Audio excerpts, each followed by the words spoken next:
মানে কিন্তু এখানে দুই ধরনের, একটা জেট বিমান, একটা নর্মাল যেটা আমরা এয়ারক্রাফট যেটা করি, প্রত্যেকটা এয়ারক্রাফটে কিন্তু গ্লাইড করতে পারে। এমনও আছে আপনার দুইটা ইঞ্জিনই যদি বন্ধ হয়ে যায় সে কিন্তু গ্লাইড করে নির্দিষ্ট একটা দূরত্ব অতিক্রম করতে পারে। কিন্তু ফাইটার এয়ারক্রাফট হচ্ছে এর কিন্তু যদি ইঞ্জিন কাজ না করে, এটা জাস্ট লাইক স্টোন, একদম স্টোনের মতো পড়ে যাবে।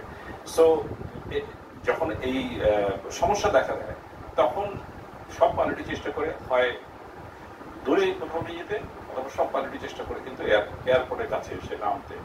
সো এটা নির্ভর করে যে এয়ারক্রাফটের এমার্জেন্সি কি ধরনের হয়েছিল। আপনি যদি মনে করেন হাইড্রোলিক ফেল করে, এটা একটা অল্প এক ধরনের এমার্জেন্সি, ইঞ্জিন ধ্বংস হয়ে গেছে ওটা না, হাইড্রোলিক ফেল করেছে, তখন আপনি যেই কন্ট্রোল কলাম থাকে, স্টিক থাকে, সেটাকে আপনি টানা হাজটা করে আপনি নামাতে পারবেন না।